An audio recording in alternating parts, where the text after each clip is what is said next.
Hey, Shalom, Israel. This the brother around bringing out this lesson, to help further edify through the spirit of Yahweh Bashem Yahweh Shah. First and foremost, I want to give all praises, honor, and glory to Yahweh Bashem Yahweh Shah, Bashem Rakakadash, and double honors to the apostles and elders of Great Millstone bringing out this truth, and salutations to the hopeful elect. I'm going to title this, The Exodus Lines Up with the Ipuwer Papyrus. And this is a article from a year ago. Title is Ipuwer Papyrus, a report of an ancient catastrophe. So before that, I just want to bring out a couple scripts, man. Starting off right here, Romans 15:4. For whatsoever things were written aforetime were written for our learning, that we through patience and comfort of the scriptures might have hope. Right, so like with this, we through patience and comfort of the Exodus, we know that, they made it out when they came back to acknowledging Yahweh as their true power, man. Essentially, that was their only way out of there, Yahweh, So like, with that being said, I'm going to go to this right here because that helps bring this script out even more. Ecclesiastes 1:9. The thing that hath been, it is that which shall be, and that which is done is that which shall be done. There is no new thing under the sun.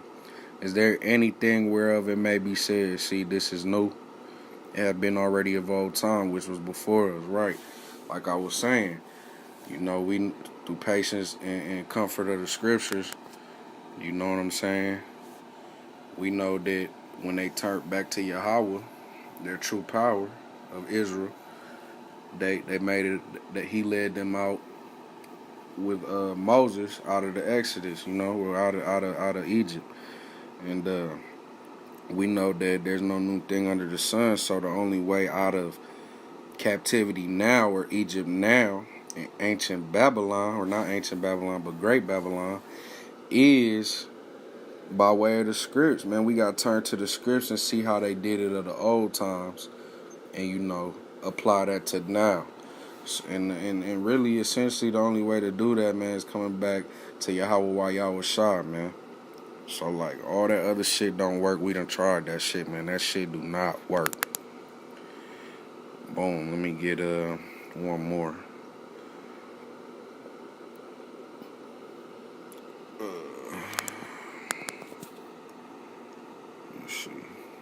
Shout out to the brother Young Israelite on Instagram too, man. Young edifying brother. Isaiah 33:6. In wisdom and knowledge shall be the stability of thy times, and strength and salvation. The fear of the Lord is his treasure. Right. Only way you gonna get out this joint, man, is using your head, man, and turning back to the scripts. Alright, we're going to start on this. Ipuwer, an ancient Egyptian sage, was the author of a heretic manuscript known as Ipuwer Papyrus. Or Papyrus Leiden 344, even known as the Admonitions of Ipuwer. Ipuwer Papyrus could be an Egyptian version or recollection of the traumatic events described from Exodus 7 through Exodus 12. Right. Found incomplete and in poor condition, the document was obtained by a wealthy merchant and antiquarian Giovanni Anastasi and sold to the Leiden Museum in Netherlands in 1828. That just go to show you what these devils do, man. They playing with this shit. They don't want to really, that's how far of an extent they'll go to the, hide the truth, man. Y'all putting them in museums and shit where y'all know Jake is not likely to see that shit, man. Who the fuck is in the Netherlands?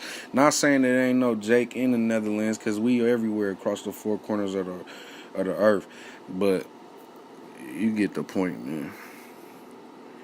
Ipuwer Papyrus describes much earlier events.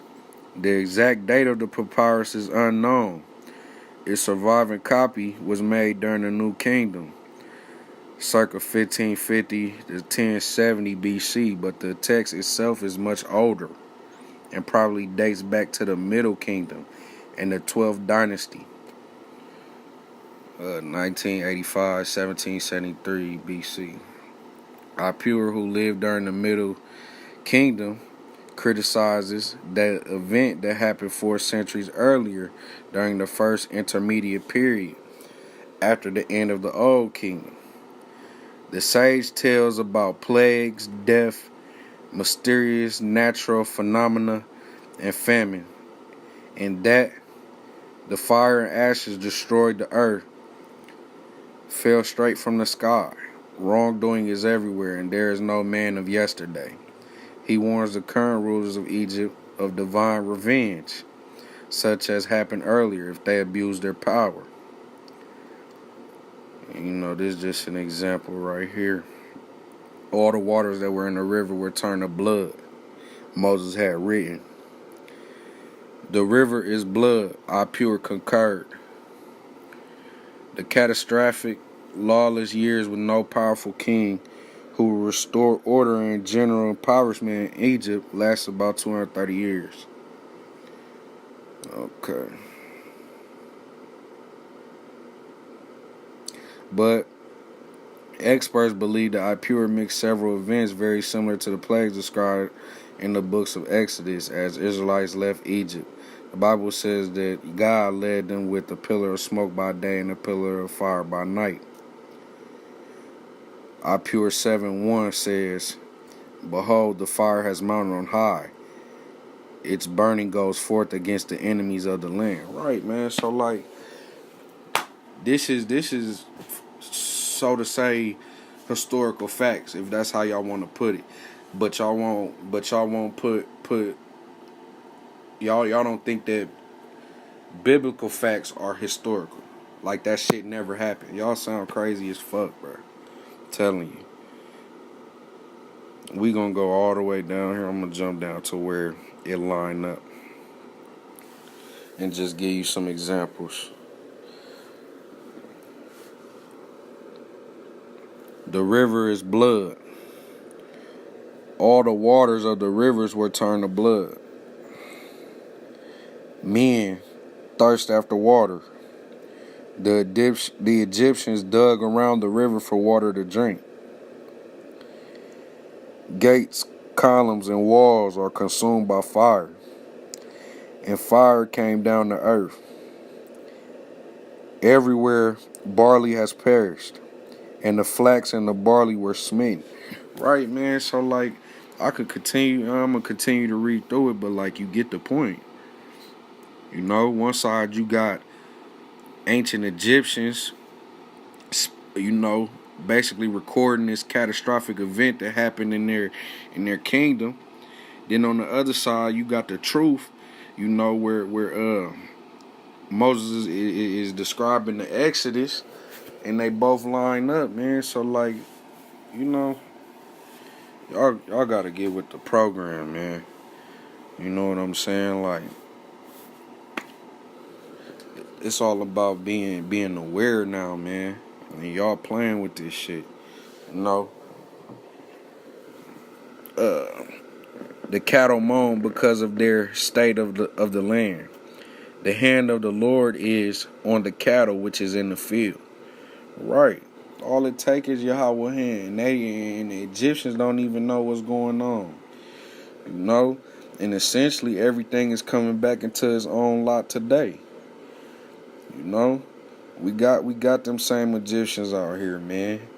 We got the Moors, we got the it's all coming back into the same lot. But you carnal niggas, man, who look at shit with a carnal eye, you gonna die carnally. You see what I'm saying? So your best bet is to get on the spiritual side. With Yahweh Shah, Yahweh being the name of the one who the world ignorantly calls God, and Yahweh Shah being the name of the one who the world ignorantly calls Jesus Christ. Christ meaning anointed, you know, which in the Paleo Hebrew we is spoken Hamashiach.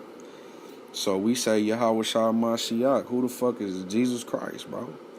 Serapis, Christos, whatever the fuck, man. These devils gotta go, man. So that the world may be replenished, refreshed. Men are few, and he who places his brother in the land is everywhere. The children of princes are dashed against the walls, right? Because they, this is the Egyptian point of view, so they feel like they was princes and shit like that. At midnight, the Lord smote all the firstborn in the land of Egypt, from the firstborn of Pharaoh to the firstborn of the captive who was in prison. Pestilences throughout the land. I have set forth my hand and smitten you and your people with pestilence. The land was not light or bright. This is a guess of translators. It's actually blank on the papyrus. There was a thick darkness, or darkness of gloom, in all the land of Egypt. Right, the Lord covered the land with darkness. Hair has fallen out for everybody. He whose hair has fallen out, right. Come on, man, all this line up biblically, man. So, like, and then you gotta ask yourself, or you gotta tell yourself, like, this one thing line up biblically, everything else got to. And it wasn't written by no damn white man, man. Get y'all ass out of here. Y'all so off with that shit. Take y'all ass back to goddamn Christian school or something with that shit, man. You feel me? Or just be reserved for a goddamn missile, man. Cause motherfuckers, you sound you off. You err from not knowing the scriptures. You feel what I'm saying? Let me get that real quick.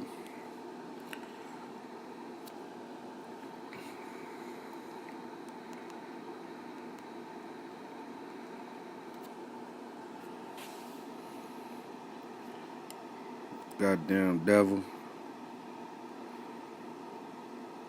Matthew 22 and 29.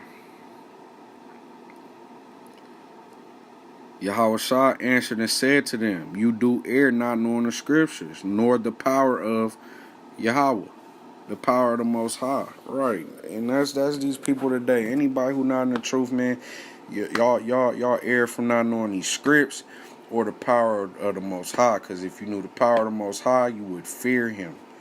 You would fear the man who could bring a hurricane and swoop your whole family and y'all swimming in water and 17 alligators come chew y'all ass up.